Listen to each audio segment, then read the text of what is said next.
Good afternoon, ladies and gentlemen. Shalom. I'm David Mencer, Israeli government spokesman. So for this press briefing, a quick update from me and then to your questions, which you should put in the chat, all of which we will answer this Monday, the 19th of August, day 318 of the October 7th war.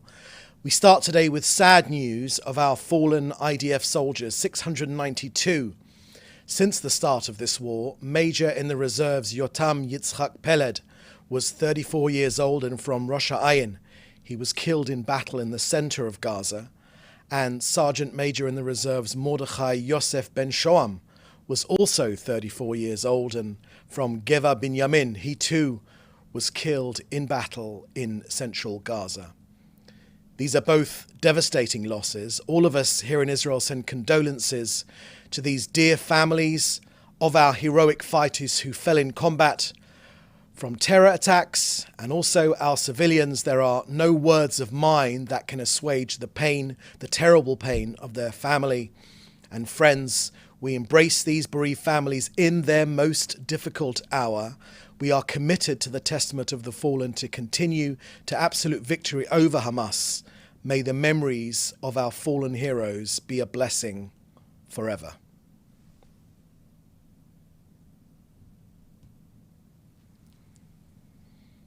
Next, on Secretary of State Blinken's visit in Israel today, meeting with our president this morning, the Prime Minister, the Defense Minister, together with other senior ministers and officials.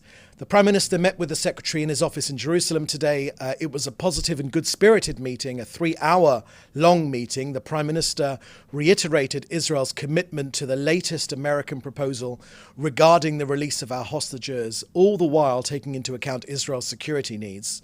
Israel greatly appreciates the efforts of the US to dissuade Hamas from its refusal to agree to a deal for the release of our hostages. The Prime Minister stands firmly by the principle that the IDF will physically remain on the Philadelphia corridor, the border with Egypt, to prevent the resupply of Hamas's deadly weapons. The negotiations continue. We are working to create a framework agreement based upon the principles presented by the US in May to get our people home and achieve the other goals of the war. Just in the last 24 hours, we have seen Palestinian terror attacks. Gidon Peri, a 38-year-old Israeli father of 3 and a husband, was murdered by a Palestinian work colleague. Why? Simply because he was a Jew and an Israeli. Last night, a terror attack in Tel Aviv with Hamas claiming responsibility. This was a significant terror attack which was averted yesterday in Tel Aviv. The Palestinian with a backpack loaded with explosives exploded his charge that he was carrying before he managed to reach a more heavily populated area. This is often the way with Hamas.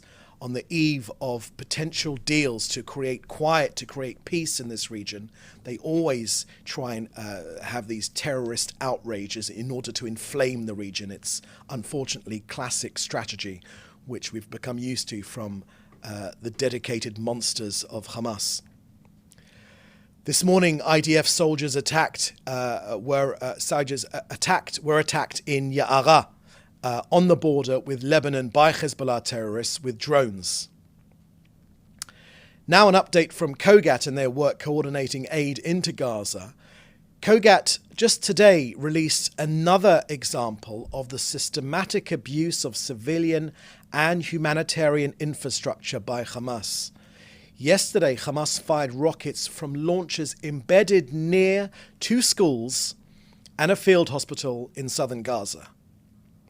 But all the while, aid continues to enter every day via all the crossings. Since the beginning of the war, more than 46,000 trucks have delivered more than 900,000 tons of humanitarian aid into Gaza. That's 80% more food compared to prior to October the 7th.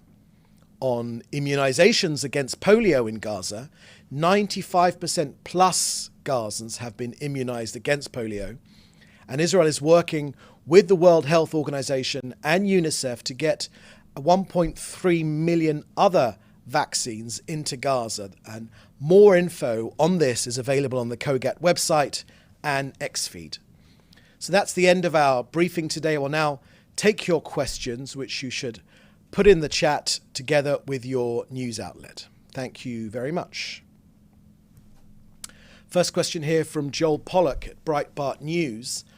Firstly, Joel asks, Secretary of State Blinken said it was the last opportunity for a hostage deal. What makes it the last, or is that a political deadline? And secondly, President Herzog made clear that Hamas was refusing a deal.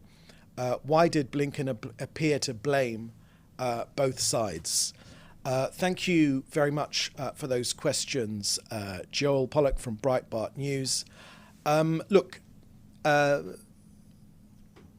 I think those are questions for Secretary of State Blinken, but the Prime Minister has said that, for this deal, many had claimed for months that Hamas would never agree to give up on its condition to end the war and remain in power as a condition for the deal, and proposed giving in to Hamas's demands.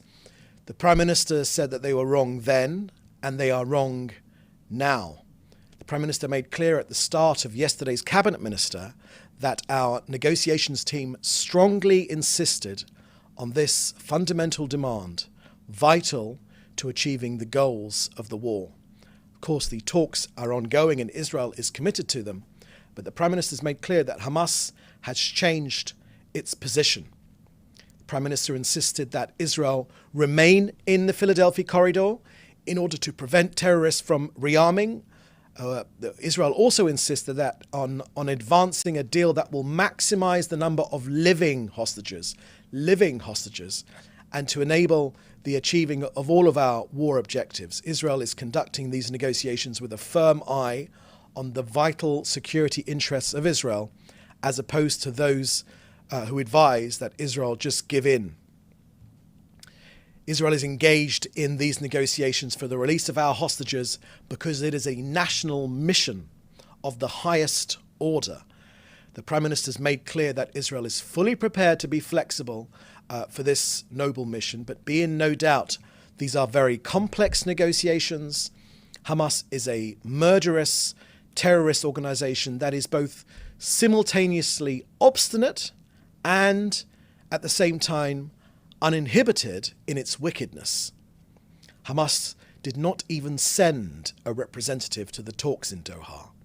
Now, the Prime Minister has made clear that strong military and diplomatic pressure on Hamas and Sinwar are the way to secure the release of our hostages.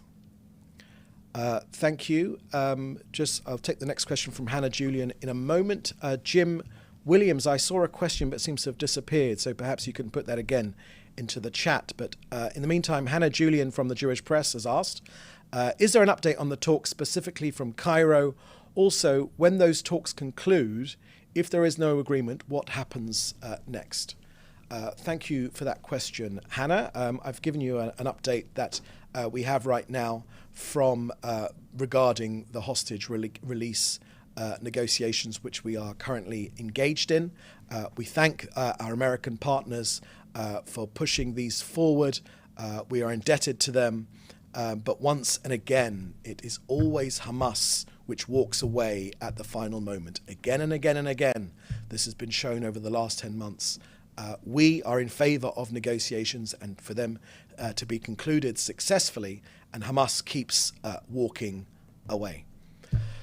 Okay, that seems to be the last question here, unless there are any more other questions. No? Good. Well, in the meantime, thank you for joining us today. We'll have another briefing tomorrow at the same time. So please do stay safe, and thank you for joining us. Bye-bye now. Thanks for watching. Drop a comment below. Don't forget to like, share, and hit subscribe to stay updated with our latest content. Until next time, stay informed and inspired. This is Dejobnik signing off.